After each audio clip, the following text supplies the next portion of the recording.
যে আপনার নির্বাচনের ঠিক আগ মুহূর্তে আমাদের পররাষ্ট্র উপদেষ্টা তৌহিদ সাহেব তিনি একটা বক্তব্য দিয়েছিলেন যে আমাদের অনেক উপদেষ্টারা বা তাদের সহকারীরা কূটনৈতিক পাসপোর্ট জমা দিয়েছে, এমনকি নির্বাচনের ঠিক পরপরই তারা বাংলাদেশ ছেড়ে পালিয়ে যাবে বা চলে যাবে। এখন সরকার গঠন তো হইল না, এই সরকারটা তো এখন স্টেবল, তাই না? এখন তারা এক্সিস্ট করে, সরকার গঠন হবে, শপথ হবে, তারপরে এই সরকারের সাথে যারা সংশ্লিষ্ট, যাদের মনে ভয় নাই, দুর্নীতি করে নাই, চিটিং করে নাই, বাটপাড়ি করে নাই, স্বজনপ্রীতি করে নাই, তারা সুন্দরভাবে 18 মাস ভালো হোক খারাপ হোক যতটুকু তারা দায়িত্ব পালন করেছিল তারা সুন্দরভাবে বাংলাদেশ থেকে বিদায় নিবে। কিন্তু ঘটা শুরু হয়েছে ভিন্ন ঘটনা, অর্থাৎ তৎকালীন সময় পররাষ্ট্র উপদেষ্টা তৌহিদ তিনি যে বক্তব্যগুলি দিয়েছিলেন সেটার প্রথম জায়গাতে আমরা যার নাম পাইলাম প্রধান উপদেষ্টা বিশেষ সহকারী, অর্থাৎ ডক্টর ইউনূসের বিশেষ সহকারী ফয়েজ আহমেদ তৈয়ব, তিনি দেশ ছেড়ে ভাইগা চলে গেলেন নীরবে।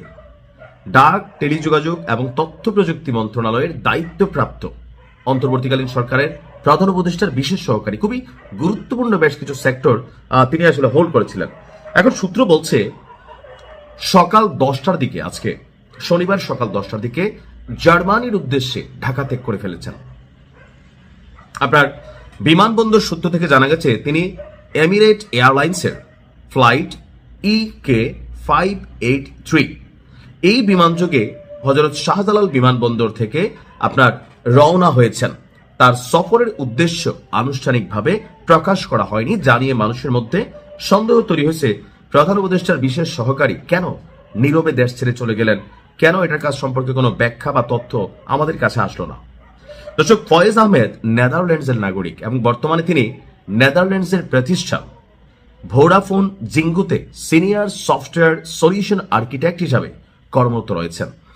তো ওই যে অভিযোগ ছিল যে এই অন্তর্বর্তী সরকারটাই যারা চালাইছে তারা বিদেশি নাগরিকদের দিয়া এই রাষ্ট্রের মেরামত করতে চাইছে, সংস্কার করতে চাইছে।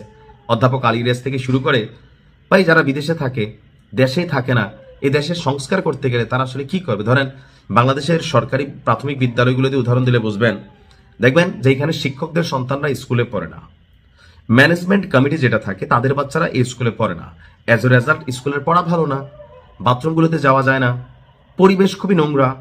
প্রাইভেট প্রতিষ্ঠানগুলোতে তারা তাদের বাচ্চা পড়ায় যেখানে ফার্স্ট ক্লাস পড়াশোনা হয়।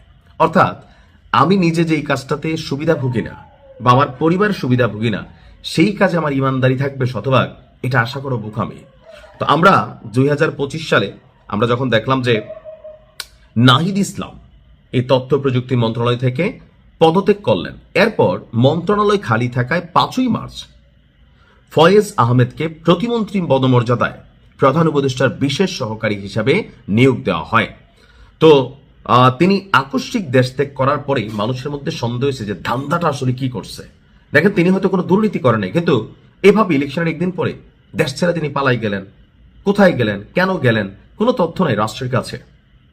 ওই যে বলা হইতো যে আমাদের কি বলে যে বাণিজ্য সচিব যিনি আছেন, বাণিজ্য কি বলে উপদেষ্টা ছিলেন, তিনি কিন্তু একটা বলছিলেন বশির সাহেব যে 21 লক্ষ কোটি টাকা ঋণ করা হয়েছে।